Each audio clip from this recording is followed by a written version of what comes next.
I'm reading about some potential policies for the future for people who have pets. It's called Pawternity leave or Furternity leave. I gotta point out something.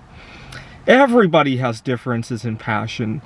Some people meet another human that they connect really well with. They produce more humans. That's fine. Some people love other animals. I do too, but I'm not the best at caring for other animals, so I'll leave that up to somebody who can deal with it better. But I certainly love animals. In fact, I really despise killing insects in my house. I usually try to let them out, and that's fine. But what about people who love to leave work on time so that they can go home and make bismuth art, right? Or write a computer game, or any number of other things, right? Write some AI for predicting when the next pandemic is going to happen so we can be more prepared, or anything, right?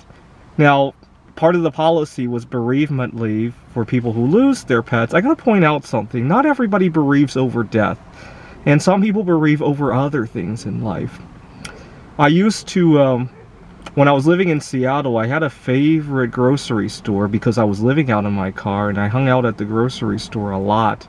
There's a cafeteria, and I made a lot of important friends at that cafeteria. And unfortunately, the store had to renovate recently. First of all, they locked the cafeteria for over a year because of you know what, and then they renovated that area. And when the area got renovated, I felt very sad because I made so many friends there. In fact, there was this stairwell where I had first kissed a girl that I had met there, and that stairwell has become an emergency exit, and that really saddened me. And I probably went to work a little bit off that day, and I lost my job not long after that. Who knows if the fact that I was off that day contributed to that. Well, it didn't. They closed down, but who knows, right? That's one of those things I wish I could take bereavement leave for at least the rest of the afternoon for, right? I think I went there for lunch, and when I came back, I was off, right? But why does it have to be the death of a pet, or the death of a parent or child or whatever, right? I mean, don't get me wrong, those are sad things. But not everybody grieves over the same things, right? Some people grieve over losing at a chess tournament, right? If they come home from the tournament, and they need some bereavement space, right? Or they grieve over whatever, right? Breaking up, or with a girl. For me, I sometimes bereave over meeting the right girl because there's another relationship in my life that often has to break up when that happens, right? But not everybody bereaves over the same stuff. That's what I'm trying to say. Anyways, it really shouldn't be Pawternity leave. It really should be none of your business earnity leave, right? But to give you an idea of why none of your business, I work at a tutoring center now, and I have a very nice boss, but the problem is that he's a little bit fixed in his ways. I hate to use this word, but he's been on this planet for a long time, and some of the ways that he goes by his life have been fixed. He probably doesn't understand homosexuality for what it is. He probably doesn't understand that some people have other passions that don't involve another living thing, right? Whether it be human or otherwise. And so he didn't think it was a big. He said, "Yeah, just come in after the lunar eclipse. Yeah, these students really need you. I understand if you're going to be tired." And so I show up, and I just happen to have the best of luck. All of my students were pretty tired that day, and one of my students actually fell asleep.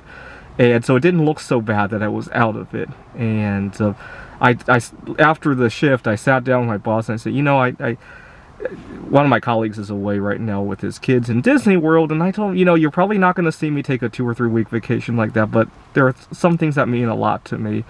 Stargazing especially, because I used to have a friend and we stargazed together, and he has since passed away. So these things are very important to me. That part, it wasn't true, but I knew he could relate to that part. And so he sat down with me. I pointed out that December 7th, there's a lunar occultation of Mars.